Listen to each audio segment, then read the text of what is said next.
जय माता दी। आइए ज्योतिष सीखें। सबसे पहले हम अपने गुरुओं को प्रणाम करेंगे। ये ऋषियों का ज्ञान है। हम 5 बार ओम गुरुवे नमः कहेंगे। ओम गुरुवे नमः, ओम गुरुवे नमः, ओम गुरुवे नमः, ओम गुरुवे नमः, ओम गुरुवे नमः। ये ज्योतिष की पहली क्लास आज हम शुरू करने जा रहे हैं। ज्योतिष का ज्ञान ऋषियों का ज्ञान है। आप घर बैठे इस ज्ञान को सीखिए।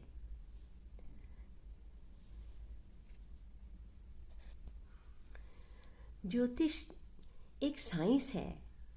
ऋषियों ने हमें ये उपहार दिया है ताकि हम अपने कर्मों को अच्छा बना सकें। हम देख सकें कि हमने पिछले जन्म में क्या कर्म किए हैं और किन किन का फल हमें इस जन्म में भोगना है, और आगे हम क्या कर्म करें कि हमारे जो हैं अगला जन्म अच्छा हो। हम लोग जो हैं हिंदू लोग, हम लोग पुनर्जन्म में विश्वास करते हैं, इसलिए हम हॉरोस्कोप में कुंडली में विश्वास करते हैं, क्योंकि हमारे जो पिछले जन्म के कर्म हैं उसी के हिसाब से हमें जन्म मिलता है इस जन्म में। आप देखिए, एक बच्चा जो अभी पैदा ही हुआ है, उसका पैदा होते ही उसका किसी चीज़ का ऑपरेशन हो जाता है, तो उसने इस जन्म में कोई कर्मा नहीं किए हैं। वो उसको पिछले जन्म का फल भोगना है, और उसके माता पिता को भी उसके माता पिता के कर्म हैं और उन्होंने वो बच्चे का कर्जा चुकाना है, इसलिए उस बच्चे का जन्म हुआ। तो इस तरह से इस कुंडली जो है मेनली वो कर्मों से संबंधित है। हमारे पिछले जन्म के क्या कर्मा है, हमारे माता पिता, हमारे भाई बहन, जो सबका रिलेशन है वो हमारे पिछले जन्म का रिलेशन है, इसीलिए हमने उस घर में जन्म लिया है। अब हम इसको समझेंगे, कुंडली क्या होती है। एक कुंडली जो है हॉरोस्कोप कैसे बनता है। आप जानते हैं कि हर महीने सूर्य जो है सूर्य संक्रांति मनाई जाती है। सूर्य जो है एक राशि में सूर्य एक महीना रहते हैं। जैसे अब देखिए, सूर्य मकर में, जब मकर संक्रांति आप सब लोग जानते हैं, मकर संक्रांति 14 जनवरी को मनाई जाती है। तो सूर्य मकर राशि में एक महीना रहेंगे, फिर एक महीना कुंभ में, फिर एक महीना मीना में, फिर एक महीना मेषा राशि में। तो ये देखिए, ये जो है लगन, ये है मेष राशि है। जब सूर्य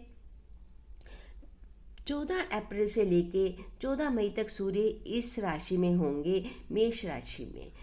ये मैंने काल पुरुषा की कुंडली बनाई है आपको समझाने के लिए। मेष राशि से कुंडली स्टार्ट हो रही है। जो बच्चा 14 अप्रैल से 14 मई को सुबह सूर्योदय से लेकर 2 घंटे तक पैदा होगा, तो ये उसका लगन मेष लगन बन जाएगा। फिर जो बच्चा अगले 2 घंटे में पैदा होगा उसका वृषभ लगन बन जाएगा। फिर उसका अगले 2 घंटे में जो बच्चा पैदा होगा उसका ये लगन बन जाएगा। इसके ऊपर हम आगे जाके विस्तार से भी बात करेंगे लगन कुंडली के ऊपर। अभी आप इतना समझिए कि सूर्य के संक्रांति के हिसाब से हमारे लगन जो है सूर्य किस राशि में है, हम उसको लेकर समझेंगे। अब देखिए, काल पुरुषा की कुंडली में जो ये है 12 घर हैं।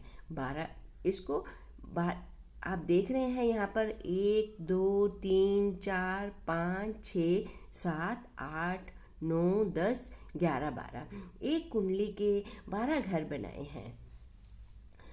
तो हर जो एक घर है वो 2-2 घंटे का होता है। 2 घंटे ये घर होगा हमेशा, फिर 2 घंटे अगला घर, तो 2-2 घंटे के बाद ये घर चेंज होते रहते हैं। इसीलिए आप देखते हैं कि एक बच्चा जो सुबह पैदा हुआ उसका लगन कुछ और है, जो अगले 2 घंटे में पैदा हुआ उसका लगन कुछ और है। तो लगन इस तरह से निर्धारित होता है। अब आप देखिए, कुंडली में हमें सबसे पहले देखना है भावा यानी कि हाउसेस। एक कुंडली में कितने घर होते हैं? 12 घर होते हैं। ये घर हमेशा फिक्स रहेंगे।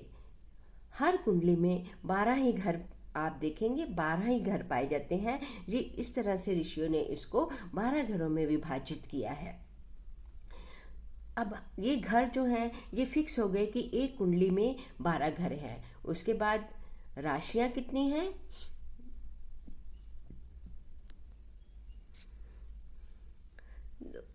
एक कुंडली में 12 घर हैं और 12 राशियां हैं।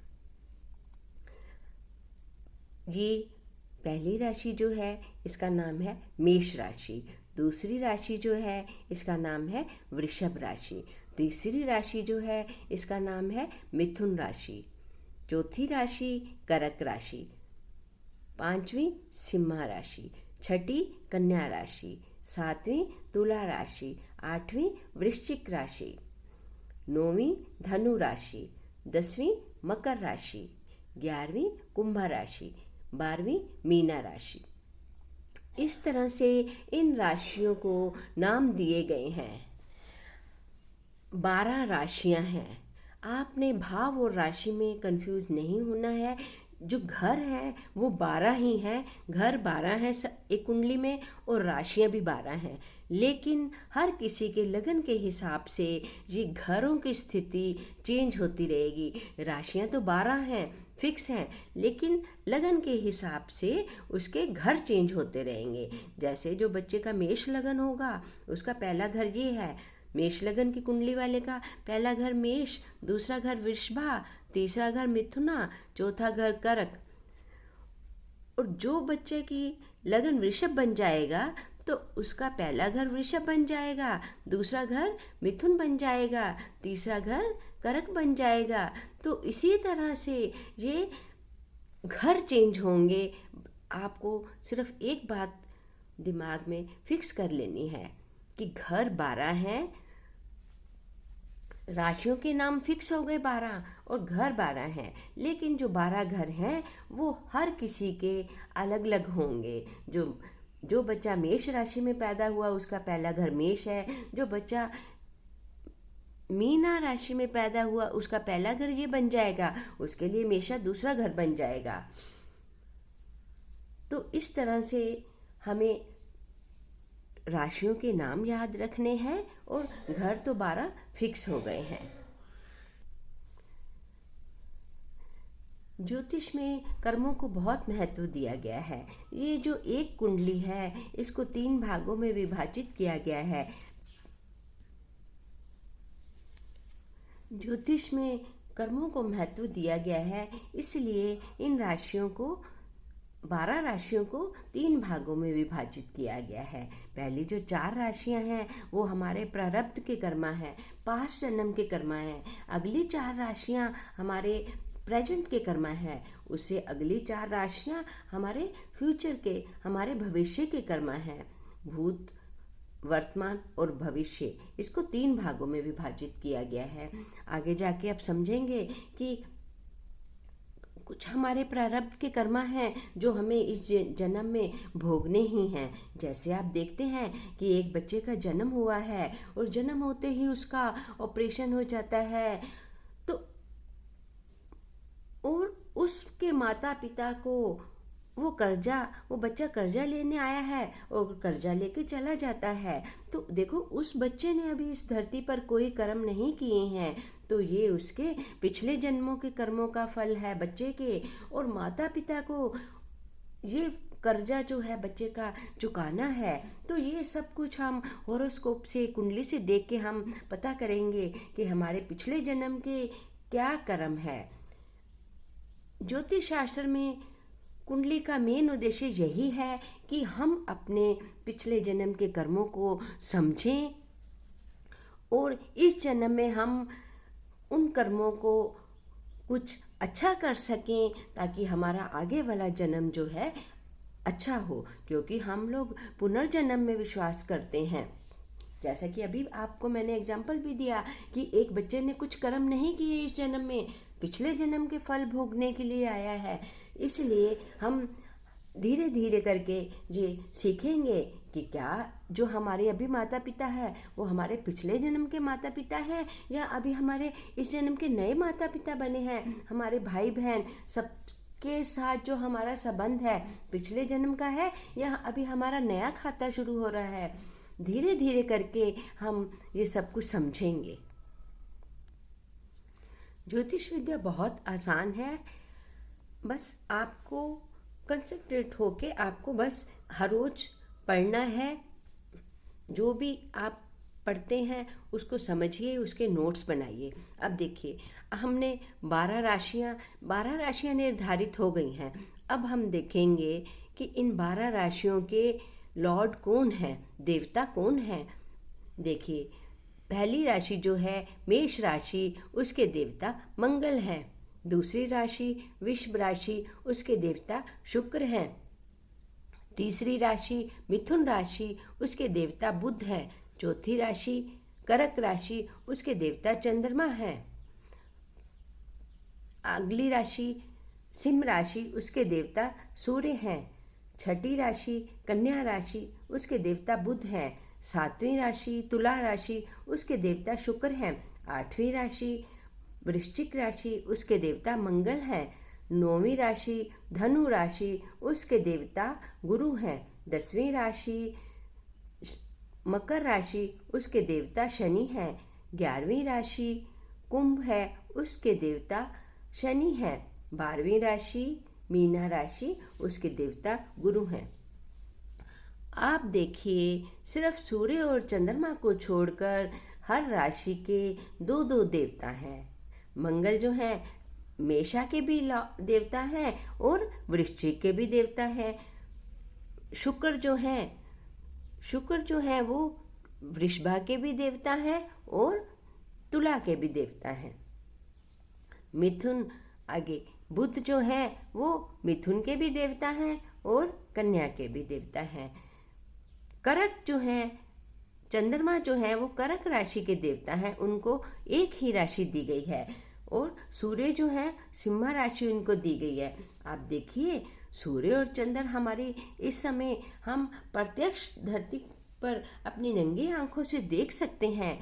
इन दोनों का हमारे जीवन में कितना महत्व है। सूर्य की वजह से सूर्य उदय होता है, चंद्रमा की वजह से रात होती है। इसलिए ऋषियों ने भी इन दोनों को बहुत महत्व दिया है। इन दोनों को एक एक घर दिया गया है। बाकी सब जो हैं ग्रह उनको 2 घर दिए गए हैं। अब देखिए, गुरु को 9वां घर दिया गया है और 12वां घर दिया गया है। शनि को मकर और कुंभ 2 घर दिए गए हैं। तो आज की क्लास में हमने ये सीखा, 12 घर होते हैं, 12 राशियां होती हैं और उनके देवताओं के बारे में सीखा। आगे एडवांस क्लासेस में हम सीखेंगे कि उन किसी राशि के 2 देवता भी होते हैं। तो धीरे धीरे करके हम एडवांस क्लासेस में सीखेंगे। आज की क्लास में हम सिर्फ यहाँ तक सीखेंगे और इसके ऊपर हम मनन करेंगे। और ज्योतिष सीखने वालों के लिए सबसे ज़रूरी चीज़, आपको सुबह उठकर ऋषियों को प्रणाम करना है ताकि ये ऋषियों का ज्ञान आपको निरंतर मिल सके। ओम नमः शिवाय, ओम नमः शिवाय, ओम नमः शिवाय, ओम नमः शिवाय, ओम नमः शिवाय।